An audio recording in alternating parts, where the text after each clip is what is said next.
Its 3 stages generate nearly 9 million pounds of thrust.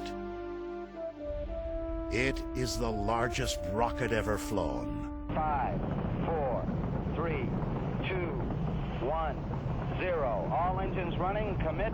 Liftoff.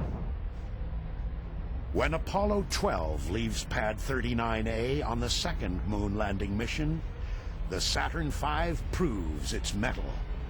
36 seconds after lifting off in a rainstorm, lightning hits the rocket and waylays the crew's control panel. I don't know what happened here. We had everything in the world drop out. I'm not sure we get hit by lightning. 16 seconds later, as if to confirm Commander Pete Conrad's theory, a second lightning bolt strikes the rocket. Command Module pilot Dick Gordon watches his entire electrical system shut down. The moment of the lightning strike, the reverse current relays did their job and shut down the fuel cells.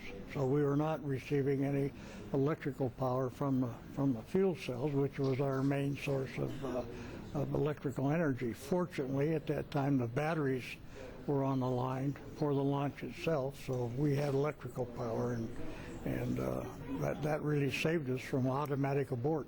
13 Saturn V rockets fly during Apollo, including every moon mission.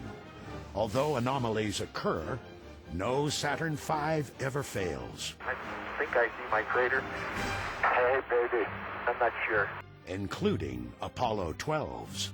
There it is! Son of a gun! Right down the middle of the road! A major goal of the mission is to execute a pinpoint landing in an area called the Ocean of Storms. So NASA said, we're going to demonstrate this by picking a certain crater, and then we'll send you there. And the crater we're going to pick is the one that has Surveyor 3 in, that landed inside this crater some 33 months earlier. And that may have been a small one for Neil, but that's a long one for me. And we landed, and the first thing Pete did when he got out was go around and looked and see if Surveyor was in that crater. Boy, you'll never believe it.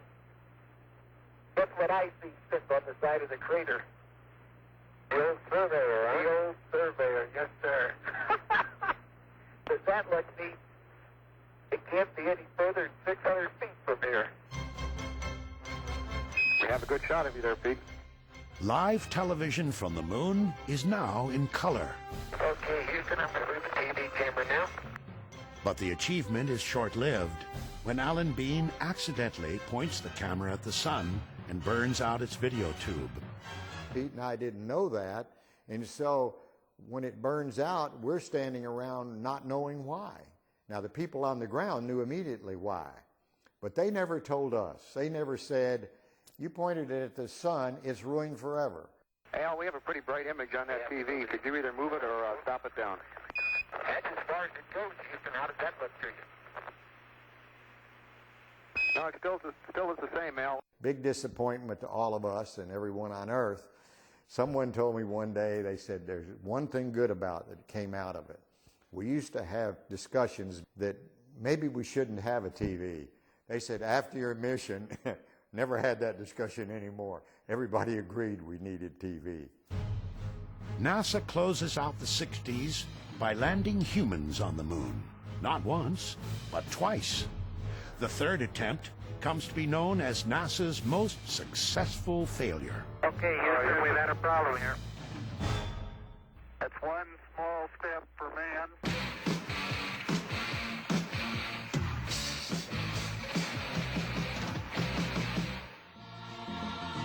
It's pretty indelible.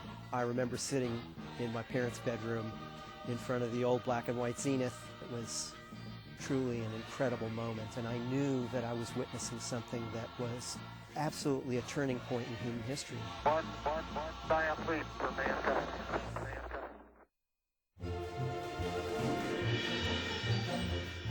Apollo 13, the third planned moon landing. Commander Jim Lovell's second trip to the moon. This time, he'll not only orbit the lunar surface, but also leave his footprints in its powdery dust. Houston, we've had a problem. But instead of describing a lunar landscape, Lovell finds himself halfway to the moon, talking with Mission Control about his dying command module. May Main B, bus undervolt. Roger, main B undervolt. Stand by, 13. We're looking at it. Electrical power is disrupted, and readings in the capsule and at mission control don't jibe. Then Lovell sees something out his window. It looks to me, looking out the hatch, that we are venting something.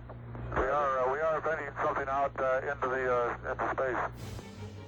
The explosion of an oxygen tank in the service module has damaged several key systems. The astronauts must scour 24 instruments, 40 alarm indicators, 71 lights, and 566 switches to regain control of their spacecraft. With the loss of oxygen, because we used oxygen to produce electricity, all of our electrical power would quit. And when that happened, because we controlled our engine by means of electrical power, we'd lose the entire propulsion system. And so, you know, essentially, it took a while for all that to sink in. That it dawned on me that we were in very serious trouble. The crew of Apollo 13 never gets the chance to land on the moon.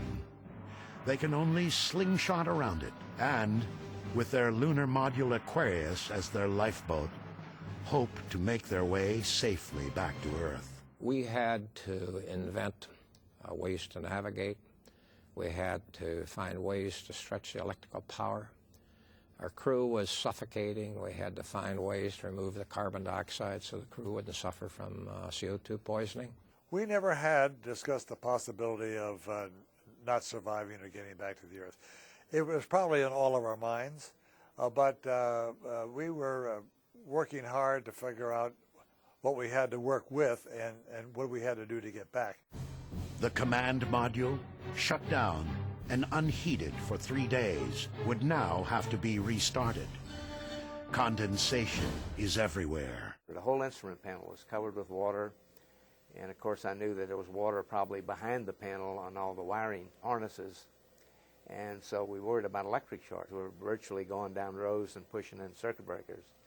We figured the best we could do is we started down the row and started smelling. You can smell an electric short. We'd back up and pull some out and hope we could quickly isolate which was the culprit. But there are no shorts, due perhaps to the capsule redesign after the Apollo 1 fire. Sealing the electrical connections also means they're now waterproof for landing. Let's get it. Farewell, Aquarius, and we thank you. After its harrowing 6-day ordeal, Apollo 13 safely splashes down in the Pacific. The moon landing mission may have failed, but Flight Director Gene Kranz remembers it as the space team's finest hour. NASA, contractor, people out in subcontractors, test facilities, and individual. It was really amazing to be at the point of the spear and watch this team perform basically against all odds and to come up with solutions that we had never trained or thought about before. While just getting to the moon can prove difficult, landing on its dusty, boulder-strewn, cratered surface is even more problematic. A lunar lander must maneuver like a helicopter, with its rotors replaced by rocket engines.